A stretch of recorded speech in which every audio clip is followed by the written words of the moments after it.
Bonjour à tous, bonjour à toutes, bienvenue dans Tailgate, le podcast 100% NFL des équipes de The Playoff. On est de retour après la draft 2025 pour parler de tout ce qui s'est passé pendant ce week-end et Dieu sait s'il s'en est passé des choses. Vous avez eu un très très bon podcast mock draft avec Flo qui est avec nous encore tout à l'heure, ici aujourd'hui.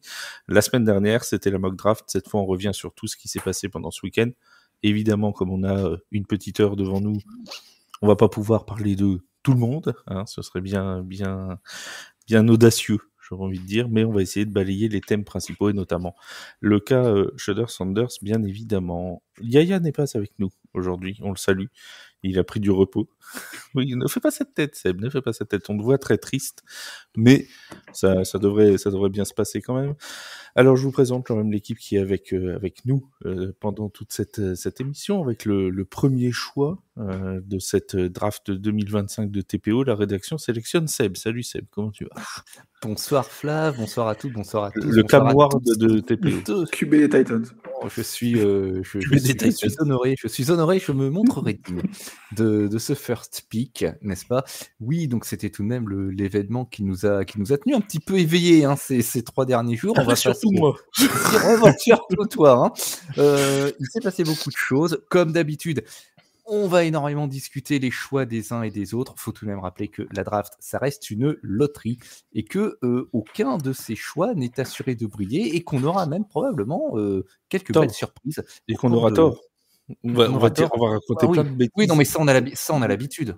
Ouais, on va dire plein de choses, vous allez voir, celui-là il va super bien performer, celui-là, et puis en fait ça va être n'importe quoi. Et puis dès la week 1, ce sera à foutre à la poubelle, mais ça on a l'habitude. Oui, on est habitué. Avec le deuxième choix de la draft 2025 de TPO, nous sélectionnons Flo. Salut mon Flo, comment ça va ? Salut Flav, bonsoir à toutes et à tous. Je vois que Vince est un peu dégoûté d'être choisi en 3e. Mais je suis Mister Irrelevant. Ouais. Et c'est vrai, c'est pour l'envoyer chez les Giants. Oh, c'est très intéressant ce qu'a dit Seb, c'est qu'on va seulement parler du potentiel de chaque joueur, ça va être que des si, et ce sera intéressant de voir au fil de la saison si ce qu'on a dit si on est dedans ou si c'est n'importe quoi. Avec des si on coupe du bois, comme dirait notre ami Yaya, qu'on salue une nouvelle fois. Avec le 258e choix de la draft 2025 de TPO, je sais, il n'y a pas 258 choix, mais c'est que même en 257, on n'en voulait pas. Vince, salut Vince, comment tu vas ? Je m'y attendais tellement à un truc comme ça. Ça va bien, ça va quand même très bien.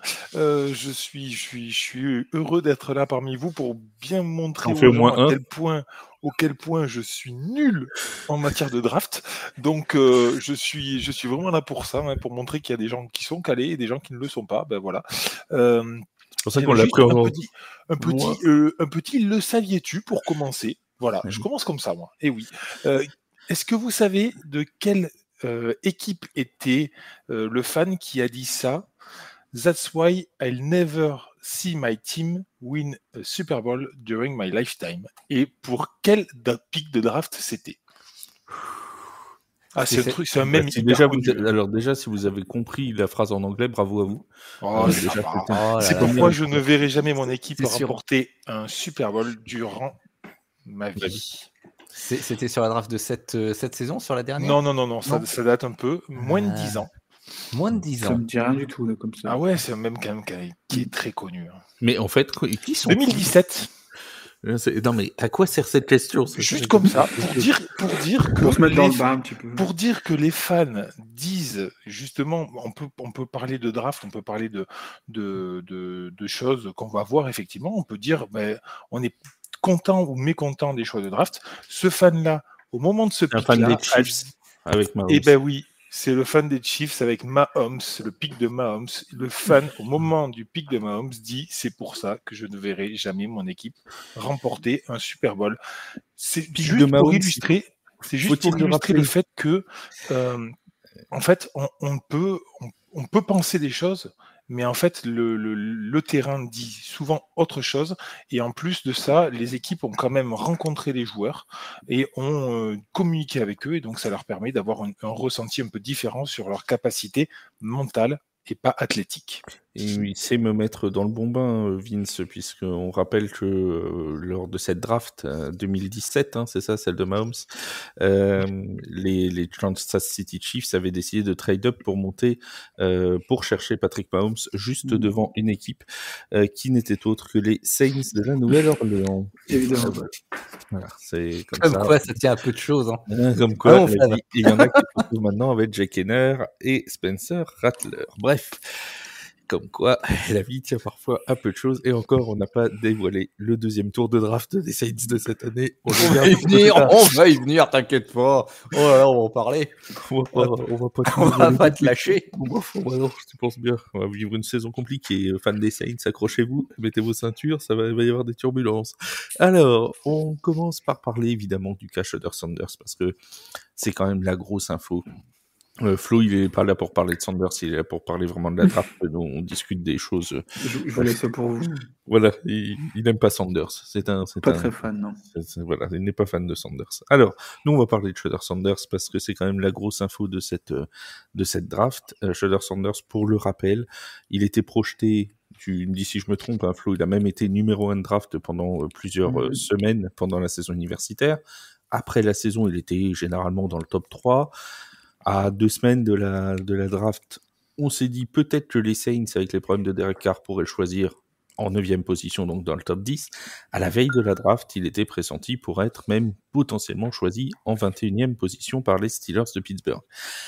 Sauf que, oui mais voilà, premier tour de draft, pas de Shedeur Sanders. Toujours pas. Bon, on se dit c'est quand même une surprise, on va pas se le cacher, mais à la rigueur, il y avait quelques observateurs qui avaient dit peut-être qu'il pourrait glisser en début de deuxième tour, notamment parce que les Browns avaient un choix très haut en début de deuxième tour. Bon, on se dit pourquoi pas. Et là, quelle ne fut pas notre surprise lors du deuxième tour, toujours pas de Shedeur Sanders. Lors du troisième tour, toujours pas de Shedeur Sanders. Et lors du quatrième, pas plus non plus. Il a fallu attendre le 5e tour et le 144e choix des Cleveland Browns pour que Shedeur Sanders soit enfin appelé. Bon, Seb, la question, elle est très simple. Pourquoi est-ce que les équipes ont décidé de ne pas le choisir, lui qui était quand même pressenti pour être numéro 1 de la draft pendant un moment? De multiples facteurs, à mon humble avis. J'ai envie de dire que sa chute de la première à la deuxième journée de draft, elle est peut-être pas si étonnante que ça. Par contre, celle de la deuxième à la troisième, dans mon esprit du moins, elle est beaucoup plus. Ça a été pour moi la vraie surprise dans la saga Shedeur Sanders. Alors, c'est sans doute la confirmation de plusieurs rumeurs qui couraient depuis plusieurs jours, c'est-à-dire notamment que ces entretiens s'étaient très mal passés. Je vous rappelle que, si la mémoire est bonne, 48 heures avant la draft, il y a Tom Pelissaro, insider parmi les insiders, qui fait leaker une déclaration sous couvert d'anonymat d'un recruteur qui dit qu'avec Shedeur Sanders, il a eu l'entretien le plus catastrophique de sa carrière, et je n'exagère rien, ce sont ces termes, et cette personne disait, voilà, c'est un joueur qui prend trop de sacs, qui prend trop de risques, qui n'est pas assez mobile, et qui en plus blame his teammates, c'est-à-dire fait des reproches à ses coéquipiers, donc quelqu'un qui, dans son esprit, n'est pas prêt à être un quarterback professionnel.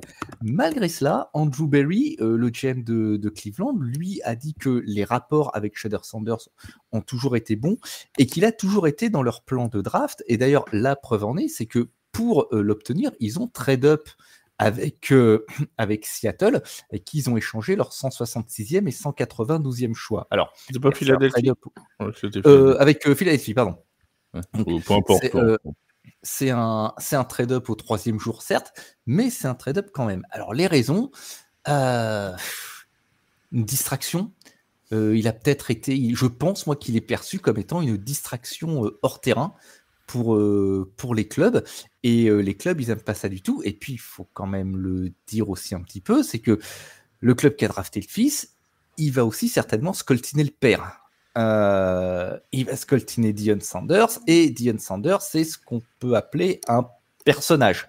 dans la ligue. Voilà, je vois Flo que ça fait ricaner Flo. Très bien, très bien dit. C'est un doux euphémisme. Parce que, et puis en plus, au-delà de ça, quand vous regardez, alors certes, Cleveland, qui aurait pu le prendre d'entrée de jeu, ne le fait pas, mais en plus, tous les clubs dans lesquels il aurait pu fitter, c'est-à-dire des clubs qui avaient un vrai besoin en quarterback, comme les Giants, comme les Steelers, comme les Saints, et ben tous, ils ont choisi une autre option alors qu'il était encore sur la table. Donc, il y avait déjà un petit point d'interrogation sur ses capacités en tant que pro. Là, il y a un gros point d'interrogation sur ce qui va se passer. Parce qu'au final, si on prend, alors on pourra peut-être en parler un peu plus tard, mais si on prend les Steelers, par exemple, autant les Saints sont allés choisir un quarterback au deuxième tour. Bref, ne revenons pas sur cette affaire. Autant les Giants ont trade-up pour aller chercher Jackson Dart à la fin du premier tour, autant les Steelers, alors ils ont pris un quarterback, je crois c'est au 5e tour, si je dis pas de bêtises, 5e ou 6e.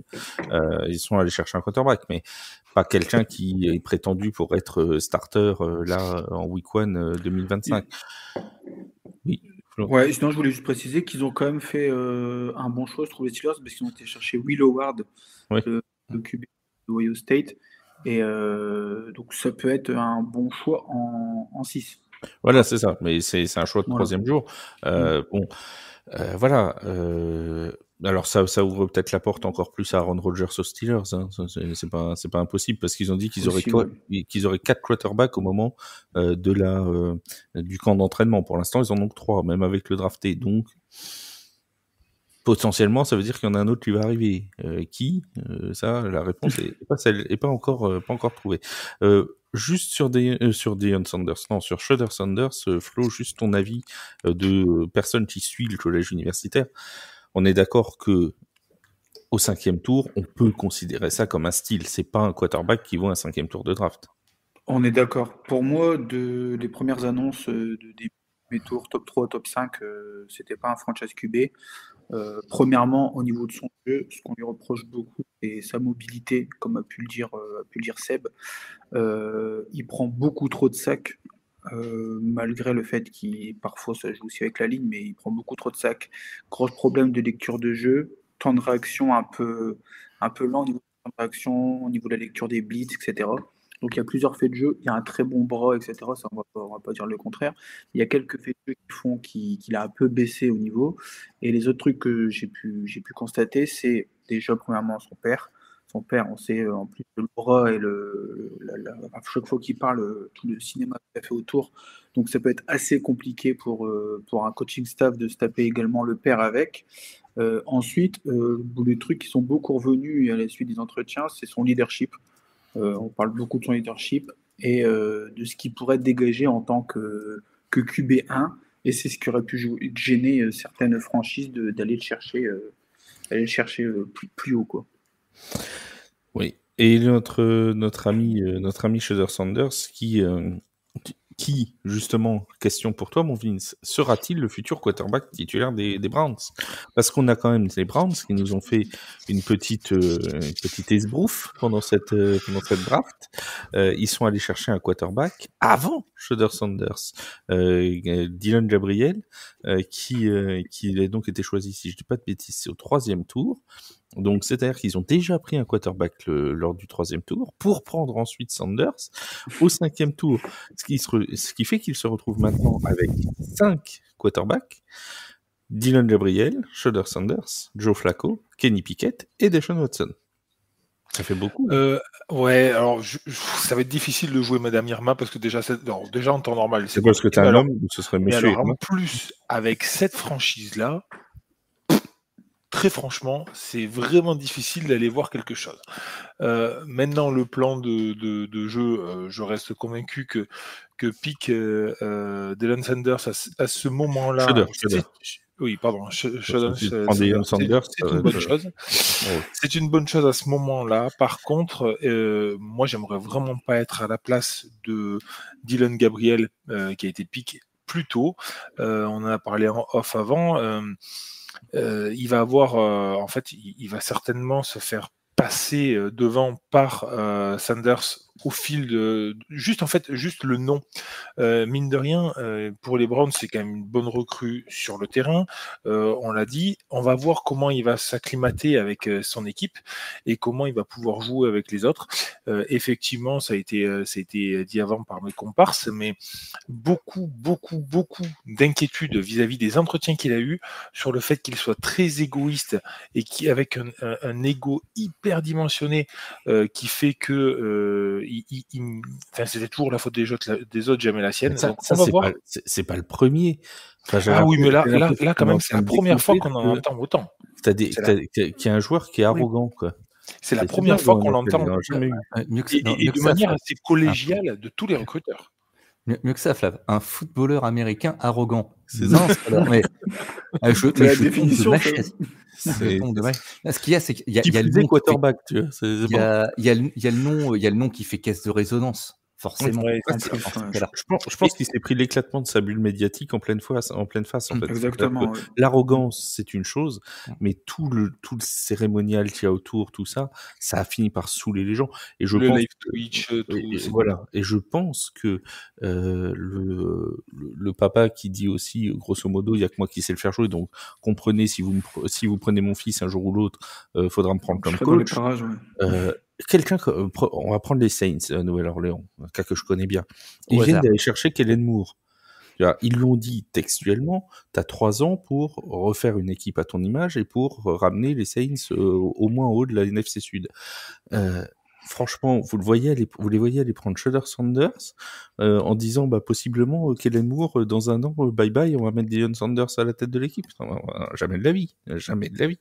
Notre general manager est un fou furieux, mais quand même, à un moment, Gaïa n'est pas là, donc il va pas. Enfin, j'aurais pu en parler avec lui qui est un grand Giants. amoureux de la balle orange, mais il y a quelques années, la draft de Lonzo Ball au basket par les Lakers avait fait à peu près le même effet.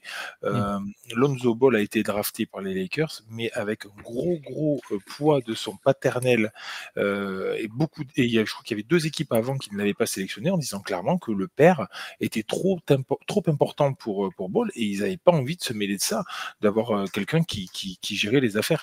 Il s'était un peu plus éloigné de la part de Lamelo, son petit frère, et ça se passe beaucoup mieux. La carrière de Lamelo Ball est bien meilleure.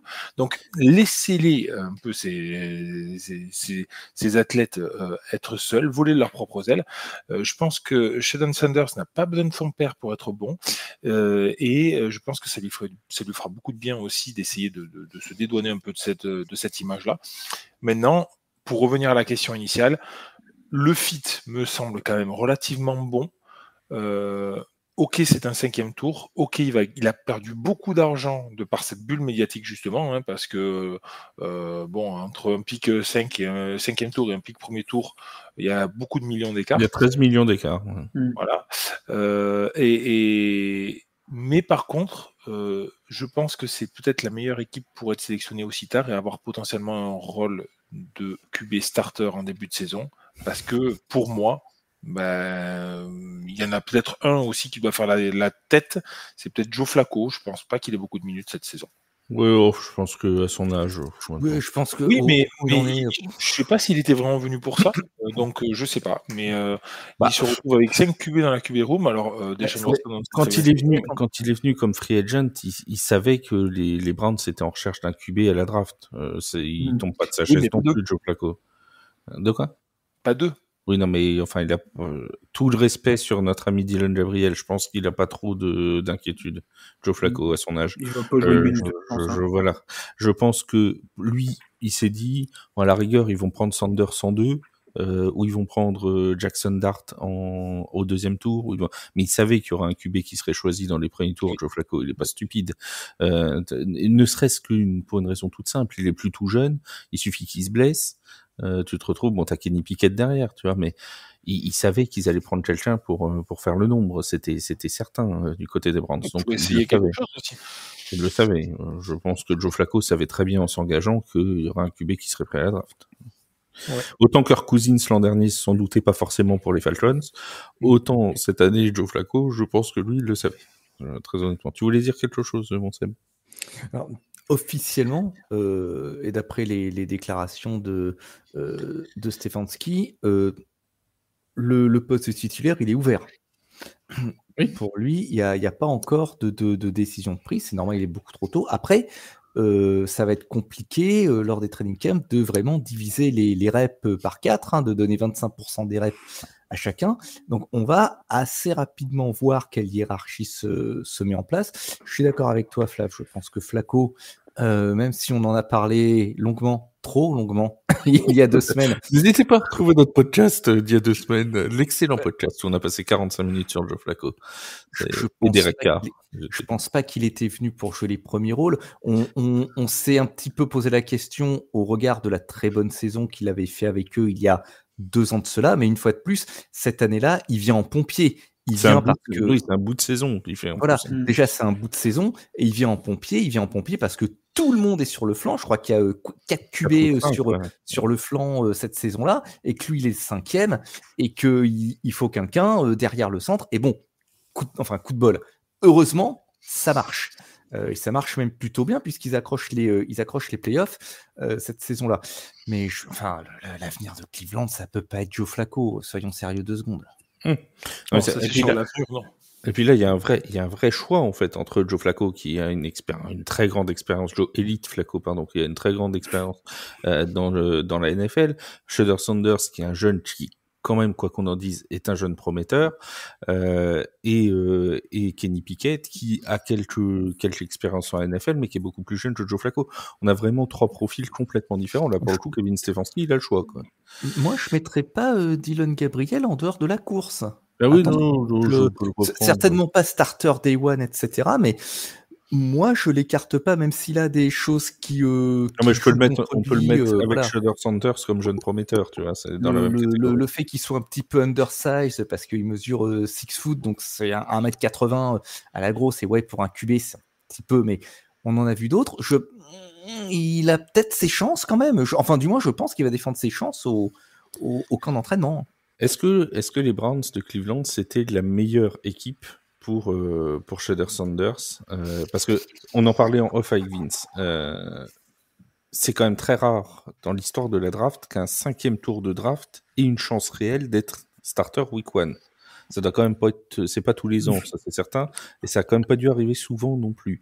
Un QB choisi au 5e tour, surtout dans une draft qui était considérée comme pauvre en quarterback, c'est-à-dire que en plus toutes les équipes qui en avaient besoin devaient aller chercher un quarterback dans une QV qui n'était pas celle où il y avait 50 quarterbacks au premier tour, tu vois. Bon, déjà parce qu'il y a que 32 choix, mais vous avez compris ce que je voulais dire. Donc voilà. En plus, ils sont allés chercher très loin. Bon. Est-ce qu'il y avait des feats qui pouvaient être mieux? J'ai entendu parler de Las Vegas, notamment, où il y a Geno Smith qui est... Tu vois, c'était... Ce genre d'équipe, en fait, qui était déjà bien établi, parce que le papa, il allait pas mettre dehors Pete Carroll. Geno Smith, il est là pour être titulaire, mais en même temps, il peut apprendre le métier chez Shedeur Sanders avec Tom Brady derrière comme actionnaire minoritaire. On a parlé des Rams de Los Angeles, même chose, pour préparer l'après Stafford, avec un Sean McVay qui est bien établi au poste d'entraîneur. Est-ce qu'il y avait des feats, Seb, Vince, qui vous semblaient mieux que Cleveland pour Shedeur Sanders? Il y avait plusieurs. Une fois, je vais répéter ce que je dis, mais tu avais ne serait-ce que New York, Pittsburgh qui avait des vrais besoins, New Orleans qui avait des vrais besoins. Pittsburgh aussi, ça aurait pu être un fit avec Mike Tomlin. Avant de mettre Mike Tomlin dehors, ça aurait été compliqué. Mais alors, la triplette Sanders, Pickens, Metcalf. Ça pouvait, oui, sur le papier, ça pouvait avoir de l'allure, c'est sûr. Oui, alors ça a de l'allure, mais il va falloir prendre des ibuprofènes. Hein. Non, oui, il va falloir et puis il va falloir pour les maux de tête là, il va y avoir un centre aérien. Ouais. C'est pas faux.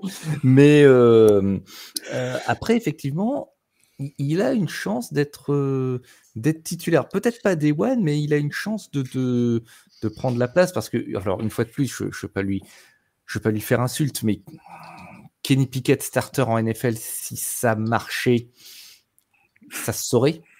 Sachant plus que en termes de playmakers, alors je veux pas dire de bêtises, mais je crois qu'à Cleveland, du côté des receveurs, t'as que Jerry Jeudy actuellement dans le roster, qui est quelqu'un qui a c'est le seul à avoir plus de 50 catchs dans une saison. ça va être compliqué. Donc c'est un bon fit dans le sens où le prendre au 5e tour, c'est une bonne affaire, c'est un bon deal, et il a peut-être une chance d'être titulaire à un moment de la saison, et peut-être plus tôt qu'on ne l'imagine. Non, Vince, un autre fit qui te paraissait bon pour Shader ou On reste en Cleveland? en a parlé un peu en off tous les deux avant, mais effectivement, le coup des Rams, à un moment donné, ça aurait pu le faire. Puis s'acheter une villa à Los Angeles en plus. En backup. Et après, sinon, Shader à Hollywood. Plutôt une grosse équipe avec un QB qui s'arrête d'ici 2-3 ans et profiter un peu de l'aura de ce QB pour essayer de progresser, et ça aurait pu le faire, mais là tout de suite je vois pas de très bons fit pour lui. Dans son optique d'être titulaire très rapidement, je pense qu'effectivement les Browns c'est idéal, ça c'est sûr. À la limite, c'est vrai que dans ce cas-là, on aurait pu choisir les Saints aussi, hein, pour être titulaire, ça aurait pu le faire. Oui, Saints, New York. New York, non, parce qu'ils avaient Russell Wilson qui de toute façon sera le starter. Ouais, après il y a les Jets aussi. Wilson, il va pas rester 107 ans à New York. C'est le coup de 1 an. Il y a les Jets aussi, il y aurait pu avoir les Panthers aussi. Mais non, je pense que les Browns c'est pas si mal que ça. Sinon effectivement Saints ou Panthers peut-être. Alors on va rapidement descendre le top 5 de cette draft 2025 et puis après on prendra les questions notamment que vous nous avez posées sur Discord. Il y en a eu pas mal, alors on va essayer de les compiler pour qu'on donne les réponses à tout le monde. On va déjà descendre ce top 5 très rapidement en commençant par le choix numéro 1, donc les Tennessee Titans sans aucune surprise qui sont allés chercher Cam Ward, le quarterback de l'université de Miami. Bon choix, Flo, pour toi, de la part des Titans, c'était un choix attendu? Alors, c'était un choix attendu. Pour moi, j'aurais pas fait ce choix-là parce que, comme j'ai pu le préciser lors de la mock draft, il n'y avait aucun QB de franchise dans cette QB. Donc, l'intérêt était de prendre le joueur avec le plus de potentiel. Donc, j'aurais été plutôt sur Travis Hunter ou Abdul Carter. Mais au vu de leurs besoins, c'était certain en QB, en edge, en linebacker et aussi en receveur. Ils ont choisi pour moi le meilleur quarterback de cette QV. C'est un joueur qui est très bon en improvisation, qui arrive à prolonger les jeux grâce à sa mobilité et ses jambes de feu. Ce qui est impressionnant à son niveau, c'est qu'il arrive à garder un certain calme et il maintient un bon niveau malgré l'importance de certains moments. Ça, c'est un truc qui est très recherché au niveau du quarterback. Et ensuite, c'est sa vitesse de lancer qui est impressionnante. Il arrive à vite dégainer, à trouver des fenêtres assez précises et il est très bon sur le jeu intermédiaire. Ce qu'il doit travailler, c'est plutôt sur les deep passes. Passer les 45 yards, les passes commencent à être déjà beaucoup moins précises. Ce qu'il doit le faire également très attention, c'est au niveau des fumbles. Beaucoup de pertes de balles, justement, en essayant d'être un peu mobile en se déplaçant. Et qu'il y avait quelques questionnements, j'ai entendu, sur son leadership et justement la possibilité d'être un franchise QB. Mais je pense que c'est un choix logique et un bon choix pour les Titans en 1. On est d'accord, mon Seb, que du coup on dit bye bye Will Levis et bonjour Cam Ward dès la week 1. Oh, il y a de très fortes chances parce que Tennessee a un souci au poste de quarterback. Ce souci, s'ils en avaient qu'un. Voilà. Oui, certes, ils en ont d'autres. Il y a du temps. Il est assez.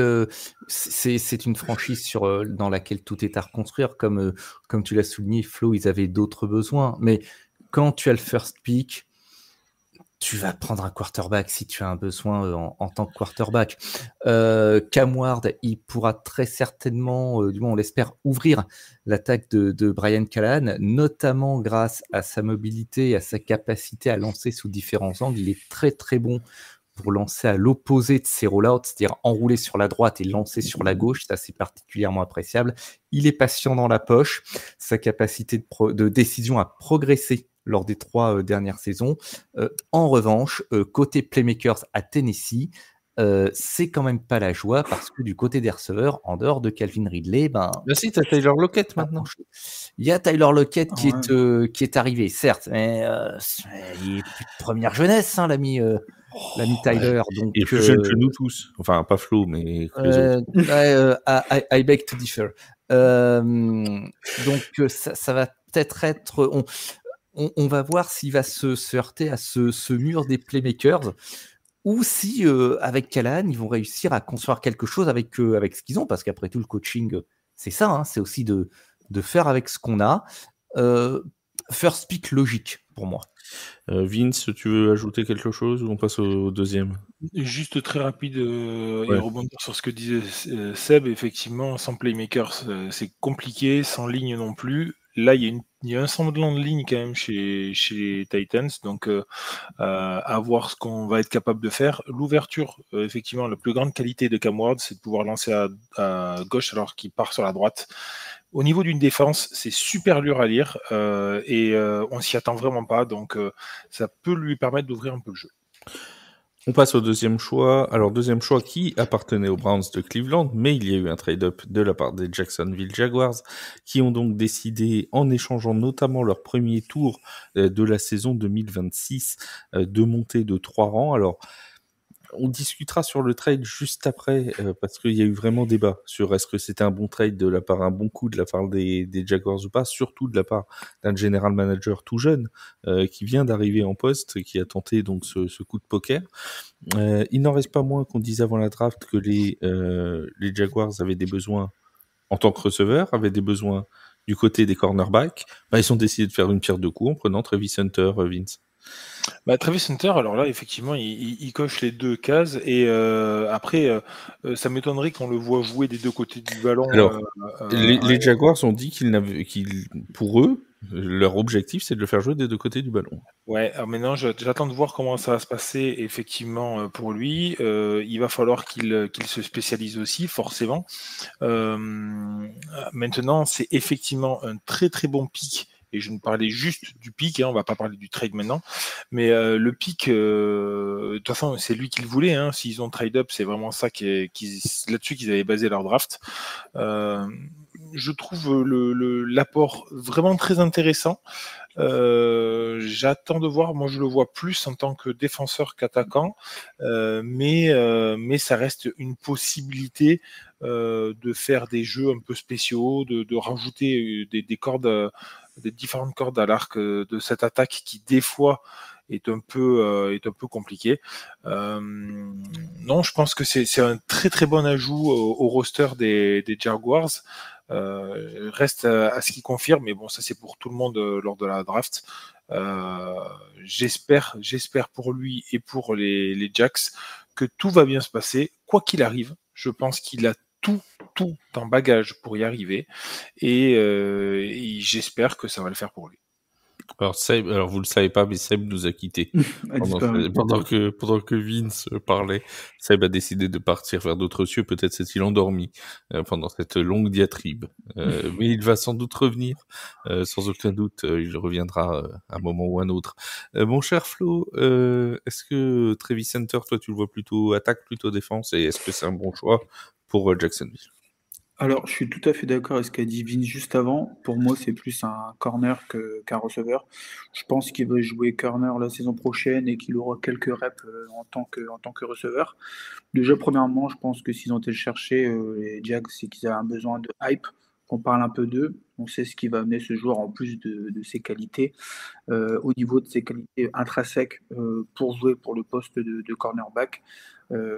Au vu de sa formation en tant que receveur et d'avoir joué les deux postes, il a un très bon timing et une très bonne lecture de jeu sur les lancers. Il a aussi une très belle lecture au niveau des tracés. C'est ce qui lui permet de pouvoir intercepter pas mal de balles. Pour continuer là-dedans, il a une très bonne vitesse d'exécution et un QI football élite.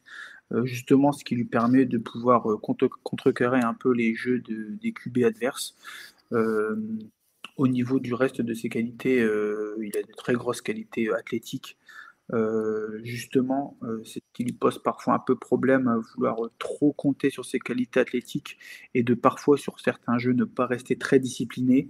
et il a tendance à vouloir chercher le gros jeu et pas rester justement focus à ce qu'il peut faire. Donc il aura des petites choses à travailler, mais sinon c'est un top joueur, très logique d'avoir été choisi en 2, aucun problème. Pour toi, c'était le meilleur, intrinsèquement, le meilleur joueur de cette draft NFL, au-delà des besoins de tout le monde, du fait que Cam Ward soit passé devant, sur la dimension joueur capable de faire passer une franchise dans une autre dimension. Travis Hunter était le meilleur joueur.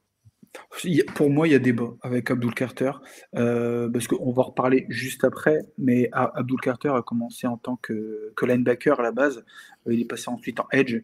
En edge, on va voir ses stats, on va en parler. Il a fait une saison exceptionnelle, donc très gros changement. Le fait d'avoir joué linebacker, il y a certaines choses qui l'ont apporté dans son jeu. Et dans un bon coaching staff, je pense que ça peut devenir quand même un très gros joueur élite.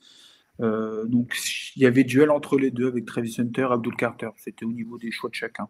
Mais justement, Travis Hunter, tu l'as dit avec le changement de position, mais le fait de pouvoir jouer cornerback aussi, ça lui permet d'avoir de savoir aussi comment jouer receveur et vice versa. Par contre, effectivement, dans son corps de receveur, ça se fait beaucoup en D1. Oui, non, mais bien sûr. Nous, en D1, il y a beaucoup de joueurs qui jouent receveur et cornerback. Et on ne les entend pas se plaindre. Il y a beaucoup de similitudes entre les deux postes. Après, je pense que ça sera plus un receveur, on va dire, de vitesse profond qu'un slot receveur, même si il a apparemment pas mal d'habilité à garder la balle après contact et à gagner des yards après contact. Donc, mais je pense que sur la vitesse, il peut apporter. Et le saviez-vous?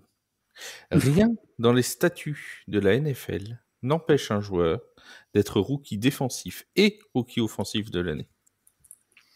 Oui, alors. Sait-on jamais? Et les gars, si jamais ils les font jouer un jour en défense, week 1 en défense, week 2 en attaque, peut-être, allez savoir, on sait jamais. Ça peut, en tout cas, rien ne l'empêche. Je pense qu'ils n'avaient pas prévu dans les statuts de la NFL que ça arriverait, mais voilà. C'est une possibilité. On peut avoir ou il peut être au moins nommé dans les deux. Ça peut être possible. En tout cas, on va voir comment vont goupiller cette affaire les Jacksonville Jaguars, qui ont donc décidé de trade up. On va en parler très rapidement de ce trade. Est-ce que pour vous, en un mot, c'est un coup de génie ou un coup de folie d'avoir lâché? Alors, ce qu'il leur a reproché surtout, c'est de lâcher un premier tour l'an prochain pour aller chercher un joueur qui n'est pas un quarterback. Le nouveau GM de Jacksonville, James Gladstone, il avait annoncé la couleur en prenant son poste. Il avait dit que... Ah oui, au fait, Seb est revenu. Son premier choix, j'avais oublié de te réintroduire. Ça donnerait le ton pour son mandat. Qu'est-ce qu'il fait? Il a trade up de façon très agressive pour aller prendre... Ah oui, c'est courageux. Pour aller prendre sans doute le joueur, l'athlète le plus doué de la draft. Est-ce que ce sera payant ou pas? C'est trop tôt pour le dire, mais on ne pourra pas lui reprocher de manquer de courage et de ne pas prendre de décision.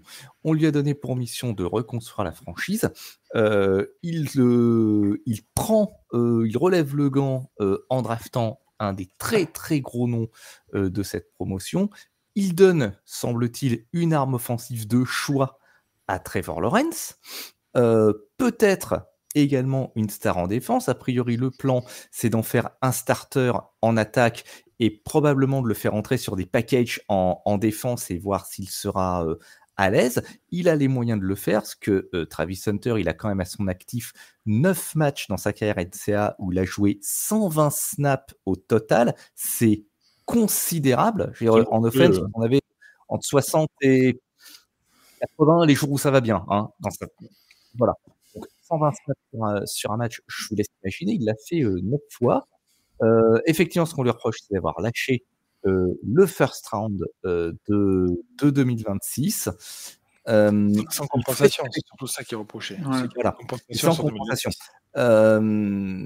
Souhaitons pour lui que le choix soit payant. J'ai pas trop de doutes sur l'attaque. Après, est-ce que ça se traduira en victoire et en résultat pour le club? Ça, c'est une autre question. Mais attendons de voir. Vince, coup de folie, coup de génie? Pour moi, j'avais dit rapide. Alors, quand je l'ai lu, alors rapide, je dirais plus folie parce que c'est le pick 2026, moi, qui me dérange. Un first round 2026, je vois pas les Jaguars accrocher du playoff encore cette année, donc ça veut dire qu'ils auront encore un bon pick l'année prochaine et ça va partir du côté des Browns. Donc, moi, je dirais que c'est plutôt. Quand tu vois cette offre-là du côté des Browns, tu te dis, bah oui, ok. On y va, surtout que les Browns, on en a parlé juste avant. C'est l'année prochaine qu'ils visent un gros draft avec la grosse draft de QB qui arrive. Donc, D'ailleurs, est-ce qu'on parle pas trop des Browns, c'est ça la question, dans ce podcast? Oui, mais la dernière fois, je me rappelle qu'on a fait 40 minutes de Flacco. Donc, c'est pour ça qu'on en parle peut-être trop des Browns dans ce podcast. On va peut-être le rappeler le Browns Gate. On va l'appeler, ce sera plus Tailgate. Non, mais voilà, moi, toutes les semaines, le point Browns. Plutôt folie pour les Jacksonville Jaguars et très bonne affaire pour les Browns. Mon cher Flo, même question, coup de folie, coup de génie? Je suis tout à fait d'accord avec ce qui a été dit juste avant. Le seul petit truc que je peux rajouter, c'est que si jamais Travis Hunter nous fait une saison de rookie de l'année, je crois que c'était un coup de génie. C'est pas pareil. Hein. Comme dirait Saeb, la vérité du terrain. Exactement. Maintenant, est-ce que avec le pick 2, tu crois que les Browns ils prennent Hunter aussi? Pour moi, ils prennent Abdul Carter, je pense. Pour moi, ils prennent Abdul Carter, mais les Giants auraient pris Travis Hunter. Donc, avec le 5, ils l'auraient pas eu, de toute façon, ça c'est sûr. Ça, c'est certain qu'il n'aurait pas glissé en 5, jamais de la vie. Non, impossible. Mais, donc, si vous voulez vraiment Travis Hunter, c'est ils étaient obligés de l'avoir fait pour l'avoir. obligé de trade up, de toute façon. Et tu lâches pas ton deuxième tour pour le 168e choix et le 214e, quoi. Hein, donc bon. Faut pas, même pour descendre de 3 rangs. Troisième place, les Giants de New York ont donc décidé d'aller chercher Abdul Carter, le edge de Penn State. Là c'est un choix Flo qui est logique, un choix là aussi qui était attendu. Les Giants s'offrent une défense qui commence quand même à ressembler vachement à quelque chose. Tout à fait d'accord. Comme j'ai pu le préciser un peu juste avant, c'est un joueur qui a changé de poste, qui était linebacker avant et qui est passé edge rusher. Au niveau de ses stats, il a 12 sacs quand même la saison dernière, pour plus 68 tacles à 24 tacles pour perte. C'est quand même de très très grosses stats. Ses qualités premières, c'est vitesse, explosivité et puissance. Il a couru le 40 yard en 4,48. Plutôt intéressant. Comme moi. Exactement, les mêmes stats. On le compare comme toi à Parsons et Von Miller également. C'est vrai que souvent on me dit qu'il y a un air. Et petite précision en plus, donc pour sa collection, c'est qu'il a été nommé joueur défensif de l'année de la Big Ten. C'est pas rien qu'il y ait une conférence. Et c'était pour moi le meilleur défenseur de cette draft. Si jamais il y avait quelques petits trucs à travailler, c'est d'essayer de développer un petit peu ses moves et sa technique au pass rush. Il a très peu joué du coup à ce poste, étant donné qu'il a changé de poste. Et il faudrait qu'il essaie aussi un peu de continuer à travailler sa puissance face à des O-line bien plus costauds et beaucoup puissantes que lui. Surtout parce que, à mon avis, ils ont tendance à avoir joué double team sur lui. Donc c'est des marges de progression, mais c'est un très très bon choix en troisième position. Seb, rapidement, les Giants ont fait le choix qu'on attendait d'eux, qui semble le plus logique au final. Absolument, j'ai pas grand chose à rajouter à ce que vient de. Il parle bien, ce garçon. De dire Flo. Il est mieux qu'Eya, je trouve. Là, on a monté en qualité. Chacun nos qualités. On a fait une montée en gamme, là, c'est impressionnant. J'en ai presque le vertige. Pour les Giants avaient peut-être également d'autres besoins, mais avoir un pass rush solide, ça devient de plus en plus important dans la ligue. Et justement, Flo faisait le parallèle avec Micah Parsons. Mais je le vois bien dans un rôle à la Micah Parsons lors de son année rookie, c'est-à-dire en rusher sur les troisièmes downs. Sa transition de linebacker en edge, mais la conséquence, ça donne un joueur qui est extrêmement rapide sur son départ, et c'est ce qui en fait un rusher redoutable. Il a une très bonne lecture du quarterback. C'est peut-être le joueur le plus NFL ready de cette promo. C'est une très très bonne pioche pour les Giants. Vince, on n'a pas envie de t'entendre. Alors, bravo. Non, mais bon, pareil. C'était pas le plus grand des besoins des Giants, mais effectivement, le pass rush est très important Et voilà. Et dire que Yaya pensait qu'on allait dégommer les Giants, alors que c'est pas du tout notre Comme genre. quoi. Non, Et- mais on fait pas ça, enfin. Et si je peux me permettre, parce que toujours je rajoute un petit mot à la Non. fin, vous le savez, mais là on commence. Donc vous avez vu quand même que sur les 3 premiers pics, on a 2 pics où ils ont changé de poste, ou en tout cas il peut y avoir un changement de poste. On commence à voir quand même un peu cette mode, je trouve, d'élargissement. Ça permet d'avoir une autre vision de jeu à son poste, mais aussi de pouvoir combler certaines lacunes à certains moments en cas de blessure. Considères-tu que la dernière minute que tu as faite était absolument utile au podcast? Voilà ce C'était que pas ce que je vis au quotidien. Voilà. Bon, c'est pas grave, heureusement, je pourrais couper. Alors, les Giants, non, les Patriots de la Nouvelle-Angleterre, qui ont choisi Will Campbell, il était tout ému, Bichette. Il était tout... hein. Moi, j'étais là, il était 3h10 du matin, Benjamin Bernard en était à la 4e fois déjà, où il citait Mike Green comme futur mec choisi. Il l'a cité 32 fois, hein, sur les 32 fois, on rappelle qu'il n'a pas été choisi au premier tour. Merci quand même à Benjamin pour cette expertise profonde. Et s'il nous écoute, on le salue évidemment, avec toute la team NFL Extra. Mais voilà, c'est le running gag de Mike Green. Il était choisi par qui? Je sais même plus au final. J'étais tellement loin que j'ai même plus. Qui ça, Mike Green? Oui. C'est les Ravens. Les Ravens, voilà. C'était au 2e ou 3e tour, je sais plus. Bref, donc, revenons-en à nos moutons. Je disais, Bichette, notre ami Will Campbell, était tout ému, il était tout triste. Et pourtant, j'ai comme la satanée impression, et on en reparlera sans doute juste après dans les gagnants de la draft, que les Patriots ont fait une sacrée bonne pioche, Flo. Exactement. Alors, je pense que c'est peut-être le pic qui était prédit depuis un moment. Tout le monde s'accordait à dire que les Patriots allaient partir sur un offensive tackle. C'était dans les besoins prioritaires avec un edge et un wide receiver également. Pour moi, je pense que c'est le meilleur tackle qui était disponible. Kelvin Benjamin Jr., j'aimais beaucoup étant fan des Texans, mais je pense que oui, le Campbell était le meilleur choix. C'est un joueur qui a un très bon QI football, qui arrive à reconnaître rapidement les différents schémas défensifs.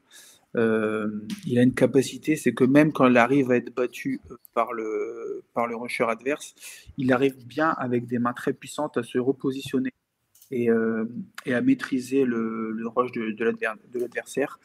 Son seul petit bémol, on en a parlé depuis le début, c'est l'envergure de ses bras. Et oui, il a des petits bras pour un tackle.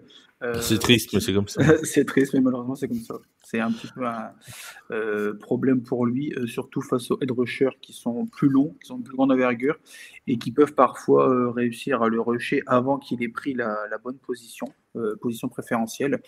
Et l'autre petit bémol, c'est d'essayer d'élargir un petit peu sa technique de bloc, qui est parfois un peu trop prévisible. Et là, face à des rushers calibre NFL, ça va être à un tout autre niveau. Mais sinon, très très bon choix pour les Patriots. Il fallait il fallait entourer Drake May, Will Campbell est là pour le protéger. C'est déjà une première pierre dans l'édifice, Vince. Oui, moi je trouve qu'en tout cas, la construction de cette équipe est quand même, il va falloir en parler, mais on en parlera juste après sur les gagnants et les perdants de cette draft, mais la construction de l'équipe de New Elle est England, belle, hein. L'intersaison 2025, elle est belle. mais c'est vraiment très bien. Mais même, on peut même remonter l'année dernière, hein. Déjà l'année dernière, on a vu des bonnes choses sur le terrain, et je trouve qu'ils font de très belles choses. Ça va être une équipe un peu à suivre l'année prochaine pour voir un peu tous ces talents se développer. En tout cas, pour revenir juste sur le cas Campbell, il va fitter très bien dans cette franchise où, chose qui est importante, il n'y a pas beaucoup de clans dans cette équipe et c'est très bien pour ça. Oui, voilà, oui, c'est très bien. Voilà, il est content de sa blague. Alors, ceux qui l'ont pas relevé, Clan Campbell. Clan Campbell. Ok, bon, bah, c'est très bien. Au lieu de faire le malin, tu aurais peut-être pu fouiller le sujet et voir et découvrir, parce que Seb le sait, lui, que la maman de Will Campbell tient un magasin de soupe, les fameuses soupes Campbell. Alors, donc, voilà, ça va de mieux en mieux. Cleveland, 5e choix, Mason Graham, oui, on sait pas comment rebondir là-dessus. Hein. Bon, Voilà. Non, mais on n'a pas besoin de Yaya pour être au fond du saut, quoi. C'est beau. Ouais, J'ai envie- on j'ai est envie- autosuffisant hein, sur ce point-là. J'ai envie de dire, Flo, c'est un choix en or pour les Browns, hein, c'est Golden Drum. Et effectivement. Alors, c'était pas le poste prioritaire, comme vous l'avez très bien dit. Oui, deux à la suite. Qu'il fallait récupérer. Ouais, c'est dur d'enchaîner après, mais bon, on fait comme on peut. Donc, au niveau des besoins, c'était au niveau de quarterback, de receveur ou de la O-line qu'on aurait pensé recruter. Après, pour moi, ils ont pris le meilleur potentiel qu'il y avait d'encore dispo. La G-line était quand même un poste, je pense, à renforcer à Cleveland. Peut-être pas au first pick. Mais Mason Graham, c'est un joueur que j'aime beaucoup. Ce qui est impressionnant chez lui, c'est qu'il fait quand même. Par rapport à son poids, à son gabarit, c'est un joueur qui est très agile. Il y a une bonne agilité latérale, un premier pas explosif qui lui permet justement de pouvoir tout le temps battre ses adversaires.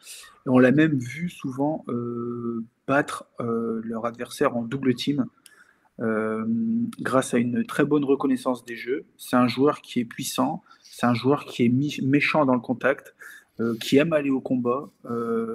Encore une fois, par rapport à son poids, il a un très bon cardio. C'est quand même important Moi aussi. dans ce poste. Et autre précision très importante, c'est qu'il peut jouer à n'importe quel poste sur la ligne. Et ça, comme a dit Vince très bien, des joueurs qui deviennent un peu plus polyvalents en NFL, c'est quand même quelque chose de très intéressant. Ah oui, donc en fait, sa réflexion de tout à l'heure n'était pas si non, bête. elle n'était pas si bête, tu vois. Elle n'était pas si bête que ça. Hein. Et, oui, vas-y, ouais. Flo.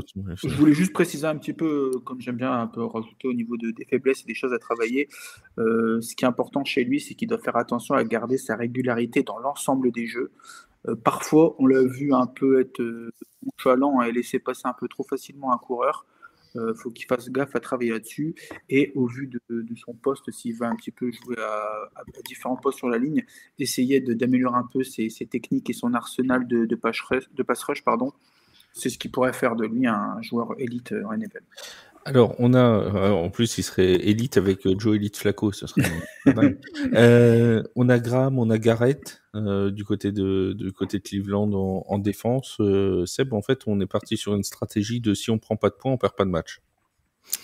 Il y a peut-être de ça. En fait, comme tu l'as souligné, Flav, sur la ligne défensive, il y a déjà Myles Garrett, mais je pense que c'est une bonne chose pour Cleveland d'avoir drafté un joueur dont le rôle sera d'épauler, notamment d'épauler Myles Garrett sur la course. Plus, comme Flo l'a précisé, il peut jouer sur tous les postes et dans le schéma 4-3 des Browns, ça va être très utile parce qu'il sera également utilisé contre la passe. C'est un très bon choix. Il y avait peut-être effectivement à nouveau d'autres besoins à combler chez les Browns. On a déjà longuement parlé des Browns dans ce... On peut toujours en parler. On n'est jamais contre parler des Browns. Ouais, mais moi j'ai trouvé leur draft intéressante aux Browns. Et quand je dis intéressante, c'est entre vraiment l'intriguant et l'enthousiasmant. Je suis entre les deux. Enthousiasme pas trop avec les Browns, tu peux retomber très vite. Non, mais attends, mes attentes restent basses quand même. Faut pas plaisanter. Mais voilà, là, très très bon choix. Effectivement, un joueur qui a beaucoup de qualité, qui a une capacité à glisser pour s'insérer dans les gaps, qui se sépare pas trop tôt des bloqueurs, ce qui lui permet d'aller chercher les coureurs. Là aussi, moi, pour Cleveland, sur ce choix-là, je dis bonne pioche. Très bien. On a fait nos 5 premiers, c'est déjà pas mal. Tu voulais rajouter un truc, Vince, ou c'est bon? Non, mais juste sur lui, dans ce cas-là, puisque tu me donnes la parole 2 secondes, c'est un complément important pour Myles Garrett, effectivement, et on sait très bien qu'un joueur de ligne défensive dominant peut prendre 2 joueurs de la ligne offensive adverse.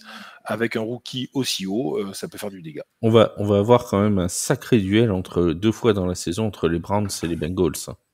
Entre une équipe qui mise tout sur la défense et l'autre qui mise tout sur l'attaque. Ouais. Ça va être beau, ouais. Ça va être sympa. Ça va être sympa. Rappelons que c'est des rivaux de division. C'est tout ça arbitré par des Steelers qui n'ont pour l'instant pas de quarterback. Enfin bref, c'est absolument... c'est délicieux ce qui s'annonce en AFC Nord, je le dis tout de suite. C'est les Ravens qui sont contents. Pendant ce temps-là, ils sont en train de se tourner les pouces.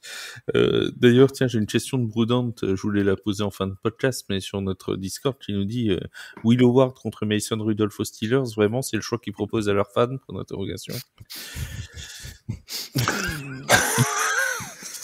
Écoutez, fan des Steelers, Romain de Steelers France, salut. On te salue. Et tu sais, le pire, c'est qu'ils vont réussir à faire 9-8. C'est ça que t'as dit. Ouais. 9-8 moche. Je veux dire, c'est voilà, 9-8, ça va être un 9-8 moche. En gagnant 3-0 contre les Browns.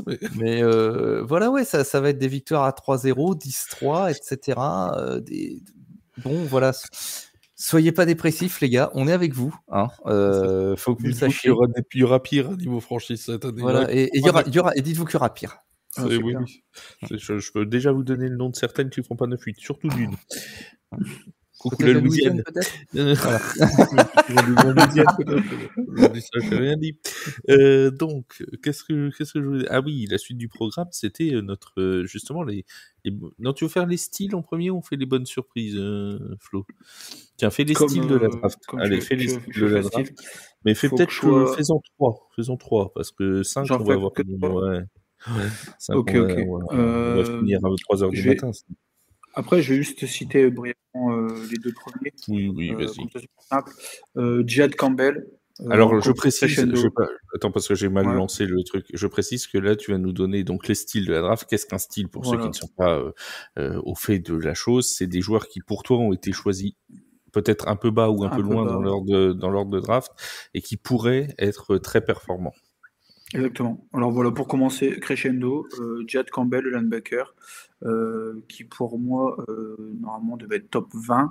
Il est tombé en 31, et comme de par hasard, c'est encore un bon coup des Eagles, comme à chaque fois. Ils en avaient bien besoin en défense, dis donc. Pour ajouter, en plus de leur armada, c'est très intéressant. Donc voilà, j'en parle juste brièvement, sans parler du joueur en détail. Le second, donc au round 2, c'est Will Johnson.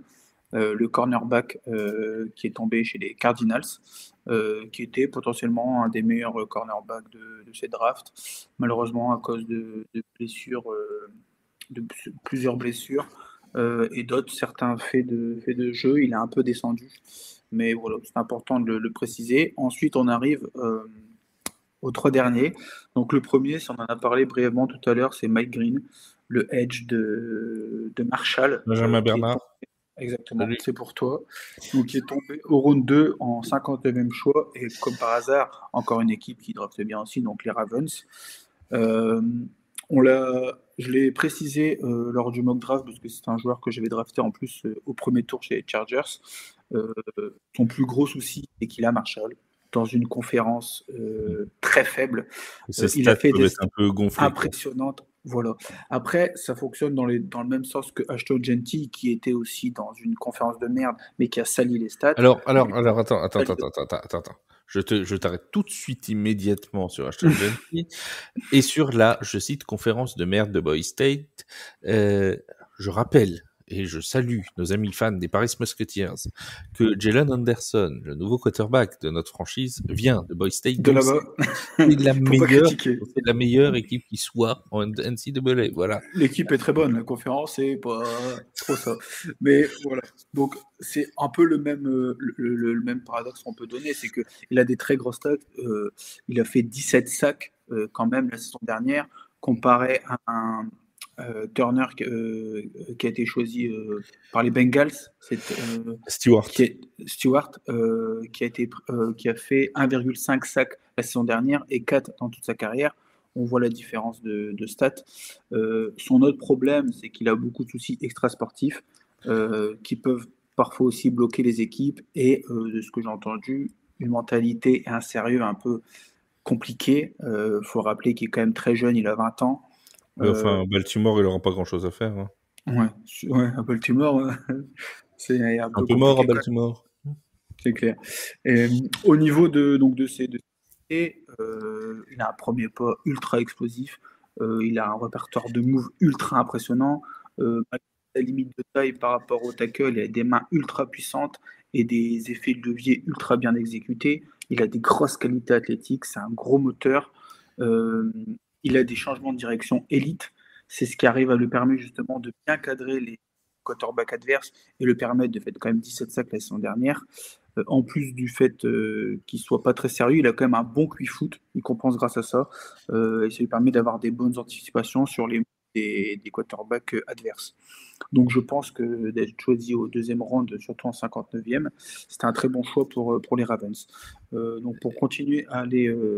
tu voulais ajouter quelque chose? Non, oui, je voulais ajouter quelque chose, c'est que parce que je sais qu'on est très suivi par les fans des Ravens de Baltimore, ce n'était qu'une blague. On adore la ville de Baltimore. C'est pas la peine de m'envoyer des messages de menaces pendant toute la semaine. Sur les réseaux. Nous adorons Baltimore, il n'y a pas de souci avec ça. Je n'ai jamais mis les pieds, mais de ce que m'a dit Matt de l'Afterfoot US, que je salue, on y mange très bien. Voilà. Donc voilà, sachez que si vous êtes dans le Maryland, apparemment, la nourriture est très bonne. Vas-y Flo, c'était la fin de la minute culinaire. Parfait. Deuxième joueur donc quel je veux parler, donc c'est Xavier Watts, le safety. C'est un joueur qui était annoncé la fin du premier round, mais déjà il était annoncé en tant que un peu coup de poker de le prendre à la fin du premier round parce que c'est un joueur qui a des qualités athlétiques très moyennes. Il n'est pas très grand, il fait 1m80 il me semble. Il est aussi pas très rapide. Il a couru le 40 yards en 4,58. Donc c'est moins rapide qu'Abdul Carter qui joue Edge. Il a un changement de direction un peu lent et devrait essayer de travailler aussi un petit peu sa technique au niveau des plaquages. Donc c'est une petite chose qu'ils ont pu le faire descendre. On sait que les qualités athlétiques et surtout les résultats au niveau des combines, etc., c'est quelque chose qui est très très regardé par les équipes. Donc malheureusement, c'est une qualité qu'il n'a pas. Par contre, c'est un joueur qui a une lecture de jeu élite. Clairement, il a une anticipation au niveau des jeux et il peut annuler un jeu direct avant le lancer parce qu'il aura tout compris avant tout le monde. Il a également une formation en tant que receveur, donc ça lui permet de pouvoir bien lire les tracés et d'effectuer les bonnes interceptions. Et la dernière chose sur lui, encore une fois qui revient avec ce que Vince avait pu dire, c'est que c'est un joueur qui peut jouer les deux postes de safety, donc free ou strong safety. C'est également quelque chose qui peut être intéressant pour une équipe. Il a été drafté où, Xavier Watts? Ah ouais, pardon, 96e choix en round 3 aux Falcons. Eh oui, quel dommage qu'il ne soit pas aux Chargers. Parce que Watts chez les Chargers, ça aurait été bien. Effectivement. Voilà. Et bah tiens, il rigole à mes blagues, lui. Vous pourriez rire les deux autres. Je trouve ça très marrant. Mais moi, je l'aime bien, Flo, parce qu'il dit que je dis des bons trucs, donc vraiment, il pourra revenir. Oui, c'est vrai que je suis d'accord avec toi sur certains trucs. C'est quelqu'un qui n'a pas encore, visiblement, toutes ses oreilles bien branchées. Vas-y, mon cher Flo, donc le troisième choix, et après, voilà. Seb et Vince vont nous donner leur surprise de cette draft. Exactement. Oui. Donc, pour finir en beauté, et comme la transition est toute faite avec les Chargers, j'ai choisi un pick des Chargers. Ah bah tiens, comme par hasard. Comme par hasard, en plus, comme je suis fan. J'ai voulu justement essayer de piocher un peu à chaque tour. Et donc là, je suis passé donc au 4e tour, en 125e choix. Les Chargers ont choisi Kyle Kennard de South Carolina, le edge rusher. C'était un besoin très important au niveau des Chargers, donc que ce soit au poste de edge ou de D-line. On avait aussi des besoins au poste de receveur, cornerback, tight end, également running back. Ce choix-là me conforte dans le fait que Jim Harbaugh a probablement fait des choix corrects avec Harris en 2 et Hampton en 1, le running back. Car je pense que c'est peut-être un des très bons styles de cette draft. Ce qui a pu le faire descendre, c'est son âge, déjà premièrement, parce qu'il a 24 ans. On sait que... C'est moins âgé que Tyler Shaw. C'est vrai, mais on sait que c'est quelque chose qui fait parfois descendre un peu les joueurs à ce niveau-là. Il doit également essayer de travailler un peu sur son run-stop, surtout face à des tackles plus puissants. C'est un joueur qui est vraiment là pour attaquer le quarterback adverse grâce à des qualités athlétiques bien au-dessus de la moyenne. C'est un joueur qui est puissant, qui est agressif, qui met un très gros impact dans ses tacles. Il a également un premier pas très explosif. En plus de toutes ses grosses qualités athlétiques, il a une très bonne palette de moves, ce qui lui permet de battre assez facilement ses vis-à-vis. Donc, vous l'avez bien compris, c'est un pass rusher d'élite. Donc, s'il arrive à travailler son run-stop à un minimum, je pense que ça peut être un très bon style du côté des Chargers. Les amis, si vous deviez choisir, on va prendre le premier tour. Dans le premier tour, la plus grosse surprise pour vous, le joueur que vous attendiez pas être choisi là, Vince. Alors très franchement, je pourrais pas répondre là-dessus parce que je suis honnête, je ne connais vraiment pas assez ça. Donc moi je me suis vraiment plus concentré sur le choix de chaque équipe. C'est parce que c'est aussi mes Broncos, mais j'ai été surpris de voir les Broncos sélectionner un joueur défensif au premier round. C'était mon autre question, j'allais te dire qu'est-ce que tu penses de la draft de ton équipe du coup. Enfin, du premier tour de ton équipe. Ouais, non, mais assez surpris de voir un corner, un joueur défensif dans cette équipe qui était déjà très très staffé défensivement parlant. Le premier cornerback, si je dis pas de bêtises, choisi. Le deuxième avec Hunter est considéré comme corner. Mais oui, après, quand tu regardes après coup, tu te dis ça se défend. Maintenant, une sacrée paire de cornerbacks là pour le coup. Non, mais une sacrée défense. Je pense qu'à tout niveau, la défense des Broncos va être terrifiante cette année. Le duo Surtain-Baron. Oui, c'est une très très belle défense. Ouais. Alors Baron qui peut jouer aussi strong safety et qu'il a déjà fait. Et là encore, on parle de doublement de poste. Alors là, c'est des postes qui sont vraiment très très similaires, mais il peut jouer strong safety et à voir un peu comment ça dévie. Voilà. Sinon après, j'ai trouvé peut-être le premier tour des le premier tour des Cowboys, est-ce que c'était bon? Ils sont allés chercher de la ligne, pourquoi pas, mais assez surpris quand même. C'est juste parce qu'il s'appelait Tyler, ils aiment bien les gens qui s'appellent Tyler. Assez celui-là, il y a un Tyler, on va prendre ça. Du profil qu'ils ont choisi, dirons-nous. Pas forcément du poste, mais plutôt du profil. Bon Seb, un choix qui te... J'ai été très surpris au first round j'ai oublié un truc par le choix de Tampa Bay qui sélectionne Emeka Egbuka, le receveur d'Ohio State. Alors, pas sur les qualités du joueur, mais quand on voit à quel point les Buccaneers sont blindés au poste de receveur. Je m'attendais à ce qu'ils aillent sur la défense au premier tour, les Buccaneers. Voilà, alors...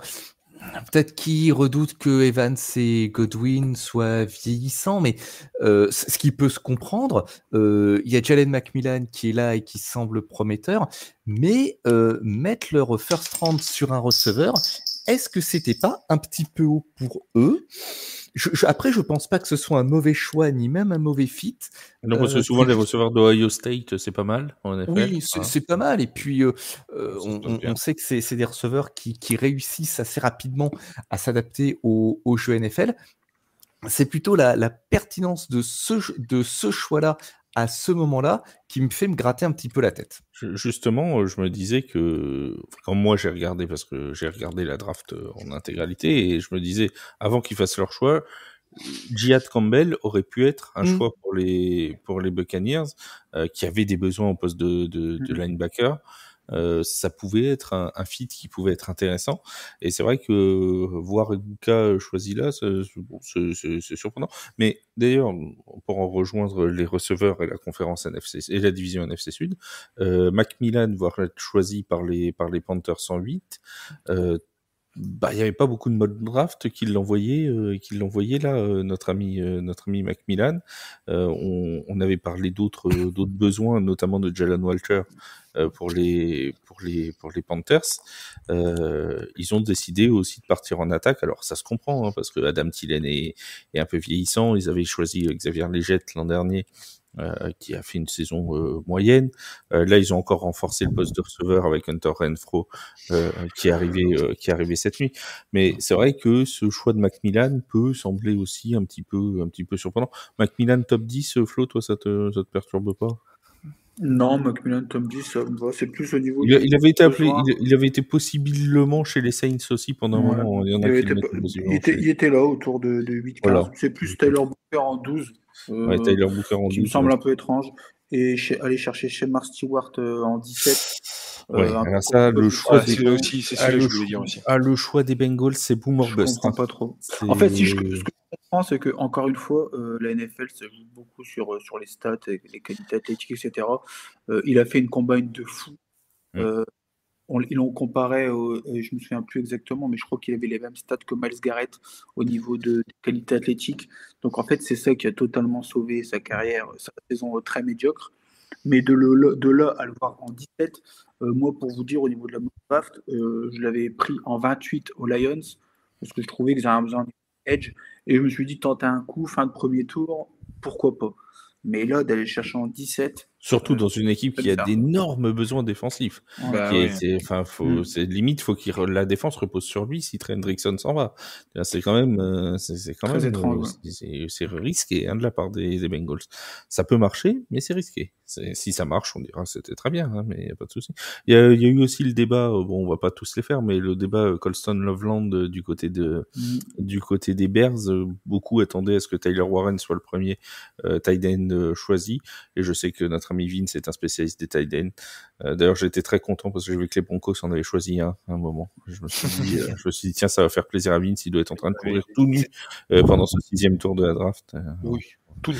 Voilà, on sait que c'est ton habitude, mais bon, chacun ses Et après, une surprise quand même de manière plus générale au niveau des postes, mais le deuxième QB choisi seulement en 25e position.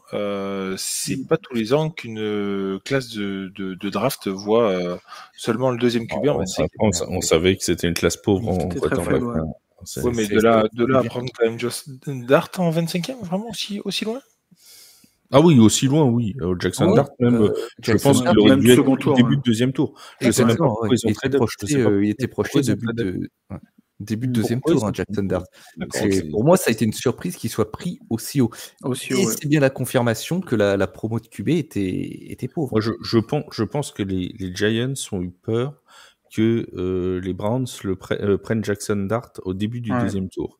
Parce que je comprends pas sinon pourquoi ils ont trade up. Soit ils avaient peur que les Rams aillent dessus pour préparer l'après Stafford. Mais bon, j'ai quand même peu de chance. Là, sinon, le trade-up, il est quand même assez bizarre. À monter au premier tour pour aller chercher Jackson Dart, à la rigueur, il serait monté en 32 ou un truc comme ça, bon, pourquoi pas, mais là, monter en 25 pour aller chercher Dart, c'est un besoin, encore une fois. Russell Wilson, il va pas faire 5 ans aux Giants, mais voilà, je pense qu'ils ont eu peur que Cleveland le prenne. C'est un peu un panic move avant qu'ils le prennent au deuxième jour, parce que la marge était très faible pour trader le deuxième jour, étant donné que Cleveland avait le deuxième choix du deuxième jour, donc il fallait vraiment, c'était très très serré, quoi. Donc voilà pour Jackson Dart. Juste avant de refermer le podcast, on devait parler des gagnants et des perdants. Alors on nous a demandé d'en faire un top 5, ça va être un peu long, donc on va faire déjà un gagnant, le grand gagnant pour vous, et puis si vous avez tous le même, comme ça ira plus vite. Le grand gagnant de cette draft, l'équipe gagnante pour toi, Flo, c'est qui? Browns ou Patriots, je sais pas trop. Bah, prends les Browns parce que les autres ils vont prendre les Patriots. Voilà. Et puis on n'a pas assez parlé des Browns en plus. Parlez-nous un peu des Browns. On rajoute une couche sur les Browns. Allez. Ça fait tellement longtemps qu'on n'a pas parlé des Browns. Toutes les 10 minutes on y revient à cette équipe, c'est dingue. Enfin, avec Sanders, dans tous les cas, je pense qu'on va parler des Browns. On n'a pas fini d'en parler. T'es prêt, Seb? Je suis prêt, bien sûr. Une saison où on va parler des Browns régulièrement. Mais je suis prêt et je suis tellement prêt que moi les Browns je les mets. Alors je sais pas s'ils sont les grands gagnants de cette draft, mais je les mets comme gagnants de cette draft. Même si le choix au round 2 de Carson Schwarzenegger, là aussi il me fait un petit peu me gratter la tête parce que ok, ils avaient besoin d'un linebacker, mais peut-être pas aussi haut, mais... Tu grattes pas trop la tête, tu vas finir comme Yaya. Ça en a déjà pris le chemin. Mais il y a des choix intéressants. Au deuxième tour, ils prennent un running back, ils prennent Quinton Jenkins d'Ohio State. Ils prennent un tight end au troisième round, donc ça veut dire qu'ils décident de réarmer leur attaque. On a parlé brièvement de Dylan Gabriel. Non, je trouve qu'ils ont fait une belle draft. Cette année, ils ont fait un bon draft, cette année. Même si, bon, on a le move de Jacksonville qui nous a mis un peu de poudre aux yeux, mais Cleveland, je le répète, j'ai trouvé leur draft intéressante. Vince, le grand gagnant de la draft. Alors, on a cité Pats et Browns, je pense qu'ils sont effectivement dans les 3 meilleurs. Je vais aussi citer les Seahawks qui, pour moi, font une très bonne draft, bien pensée, bien réfléchie, sans grand nom, sans grand pic, mais avec beaucoup de réponses à Ils sont leur débarrassés de manquement. Samuel en plus au passage. Beaucoup de réponses à leur manquement, à ce qui leur manquait vraiment, et je trouve ça vraiment très fort. Après, pour revenir sur les Pats, on en a parlé, je trouve que c'est la construction globale de l'équipe qui est vraiment très intéressante, et les Browns, le pic 2026 qui fait la différence. Parce qu'il il faut quand même rappeler pour les Pats, revenir juste une seconde dessus, ils ont beaucoup travaillé autour de la défense depuis le début de la free agency. Ils ont beaucoup construit autour de cet axe défensif qui était déjà pas ridicule dans l'équipe des Patriots. Et sur la draft, ils se sont dit, au début, on va entourer Drake May, Will Campbell sur la ligne, Trevelyan Anderson comme running back. J'ai perdu le nom du receveur, tu vas me le donner. Kyle Williams. Kyle Williams, ouais. Très bon Kyle style aussi Williams. en round 3. Ouais. Voilà, au troisième tour. C'est ce que je voulais ajouter. Ouais. Ils lui prennent un receveur, un running back et un joueur de ligne qui sont quasi tous NFL ready, qui peuvent jouer dès les premières semaines de compétition. Tout ça avec Stephon Diggs qui avait été rajouté aussi pendant la free agency. Ça fait quand même une équipe qui commence à avoir un sacré beau visage, hein, quand même, cette équipe des Patriots. Ça va peut-être pas marcher tout de suite, mais d'ici quelques années, courtes années, si ça continue à se construire comme ça devrait plutôt bien se goupiller, surtout qu'on sait qu'en AFC Est, les Bills se risquent à un moment de décliner un peu, les Jets, on sait pas trop où ils en sont, donc il y aura des places à prendre quand même du côté de l'AFC Est pour les Patriots assez prochainement. Votre grosse déception rapidement de l'équipe qui pour vous a fait la plus mauvaise draft?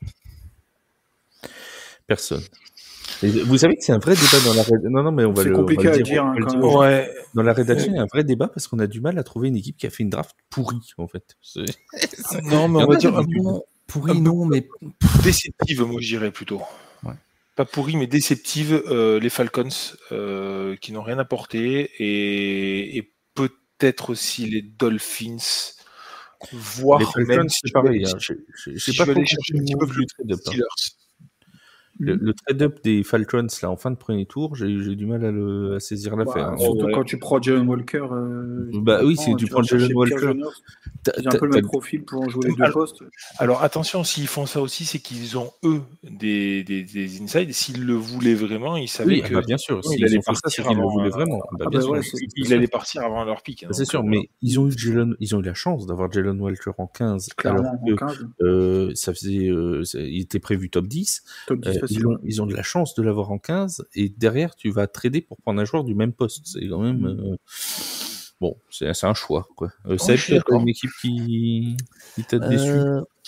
Un petit peu. Pas le droit de dire les Saints, hein, on n'a pas dit. Un petit peu intrigué par Pittsburgh.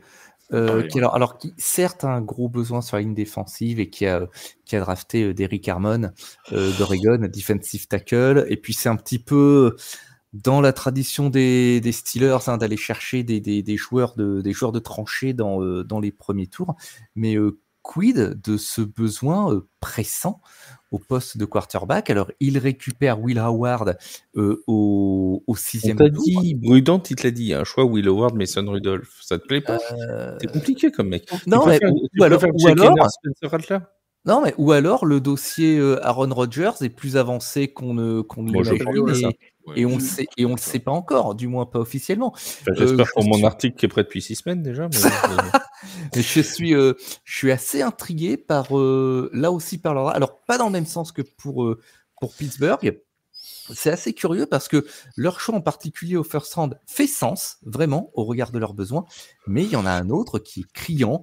Je le sais, vous le savez, chers auditeurs, vous le savez tous aussi, il n'y a pas de QB, on va le dire comme ça, à Pittsburgh actuellement, et le besoin n'a pas vraiment été adressé lors de cette draft. Après, il n'y a pas de QB chez les Saints non plus. Le pire, Seb, pour moi, ça reste le pic du 5e tour des Steelers, puisqu'il sélectionne quelqu'un qui se prénomme Yaya. Et ça, il faut quand même le savoir. C'est grave. C'est grave. Tu crois qu'il faut qu'on les prévienne? Ah là, C'est absolument terrible. On va leur envoyer un message rapidement, histoire qu'ils se sortent de ce bourbier avant de couper les 53 joueurs pour l'an prochain. Question de notre ami Giasu. On remercie tous ceux qui nous ont posé des questions sur Discord. On a essayé d'y répondre. On nous a demandé l'évaluation de la draft. On nous a demandé quel joueur avait été choisi trop tôt, trop tard. On a essayé d'y répondre pendant l'émission. Juste une dernière question à laquelle on n'a pas répondu de Giasu, qui nous dit maintenant que l'on sait où ont atterri les joueurs, quels sont pour vous les prochains rookies offensifs et défensifs de l'année prochaine? Alors là, c'est le moment prédiction long terme. Ah ouais, ça tombe bien, c'est là qu'on est les meilleurs, dis donc. C'est là qu'on brille par notre excellence. C'est bien connu, je veux dire, si on nous écoute, c'est pour nos pronostics. Allez, il y a bien des gens qui écoutent Wake toutes les semaines pour ses pronostics et pourtant il finit pire pronostiqueur de l'ELF. Donc bon, tu sais, c'est rien ça. Je me lance en premier puis vous me direz. Allez, j'y vais. Bon, je vais pas être original sur la défense, je mets Abdul Charter. Sur l'attaque. C'est difficile l'attaque. Sur l'attaque, je vais mettre. La raison voudrait Ashton Genty, mais je vais mettre Macmillan. Tiens, Allez, pour les Panthers, parce que avec ce qu'a montré Bryce Young et ma théorie du QB asperge, qui est généralement au bout de 3 ans qui est mûr, je pense qu'il peut faire une belle saison. La division sera pourrie, bien épaulé par Adam Thielen, par Hunter Renfrow. Macmillan peut faire quelque chose. Allez, je vais sur Macmillan. La difficulté pour Macmillan, ça va être d'avoir des ballons. Mais arrête, Bryce Young, c'est pas. On verra bien. Non, mais on verra bien. Ça peut être une difficulté. Ça. Non, mais l'autre, c'est parce que son Bonix, il a fait 3 bons matchs. Ça y est, ça n'a rien à voir. Il commence à nous fatiguer, lui. Déjà faire signer tes receveurs, toi, parce que bon, sinon, il aura personne à qui passer des ballons. Parce que pour l'instant, jusqu'à preuve du contraire, Courtland Sutton, il est toujours pas signé. Sauf erreur de ma part. Voilà. Ouais. Seb, tes rookies offensifs et défensifs de l'année. Alors défensif, je vais pas faire dans l'originalité parce que je vais dire Abdul Carter également. Moi, ça me semble au moment où on en est, ça me semble l'évidence. Et pour le rookie offensif, moi, je vous dis Travis Hunter. Voilà, vous l'aurez entendu ici en premier. Voilà, Flo. Premièrement, j'aurais dit aussi Abdul Carter, mais je vais essayer de changer un petit peu, comme vous l'avez déjà cité. Je vais partir sur Jed Campbell. Qui a été choisi aux Eagles. Généralement, on a toujours dans les rookies offensifs et défensifs, on a toujours un mec qui vient d'un peu loin, quoi, dans le qui va taper dans ça. Et offensif, je pense que c'est très compliqué à dire. Ça dépend comment ça va fitter avec l'équipe. Mais je vais me faire un petit kiff et je vais dire Omarion Hampton, running back des Chargers. C'est vrai que c'est une équipe qui court beaucoup. Les Chargers. Qui court beaucoup. C'est un running back très puissant. Pas mal sur 3e down. Je pense que c'est vrai qu'Hampton peut faire un très très bon fit avec les Chargers. Après, de là être l'année, mais bon, allez. Ashton Genty serait la logique. Logiquement, c'est lui, ouais. Ou Travis Hunter, l'un des deux, c'est la logique. Vince, je vais partir sur Travis Hunter en défenseur. Parce que je le vois plus défenseur et c'est pour changer de en attaque comme ça, j'ai 2 chances. Non, mais parce que je le vois plus défenseur et c'est pour changer d'Abdul Carter parce que j'aurais mis Abdul Carter aussi. Et puis en attaque, forcément, je vais prendre un tight end. Donc je vais partir du côté de Tyler Warren. D'accord. Est-ce que tu peux nous prononcer le choix 44 des Cowboys, mon cher Vince? J'avais envie de faire ça va être encore un truc. Un petit... Mais non, je ne peux pas. Tu sais quoi, je vais te le faire parce que ça va faire rire et au moins on va pouvoir. Si tu veux. Les Ezeruaku, c'est quand même pas si difficile que ça. Je n'ai même pas entendu, mais Donovan Ezeruaku. Très bien. Oui, c'est très bien. Voilà. Très bien passé. Et par contre, donc, personne n'a mis Cam Ward. Non. Parce que personne ne croit aux Titans. Mais en même temps, c'est du bon sens. Alors, dernière question. qui ne fait pas partie de la draft, mais il faut quand même qu'on parle 2 minutes de l'affaire. Notre ami, et ça nous fait très plaisir parce qu'en plus il nous a envoyé un petit message sympa il n'y a pas si longtemps. Wilfried Penney, le Français, qui a été non pas drafté, mais choisi comme agent libre non drafté par les New England Patriots, qui marche donc sur les pas de Richard Tarditz pour les plus anciens, qui ont connu Richard. Alors on n'a pas encore l'équipe de Massey Aubert qui faisait partie de l'IPP, mais pour Wilfried Penney, qui était defensive tackle à Virginia Tech, c'est donc une occasion possiblement d'intégrer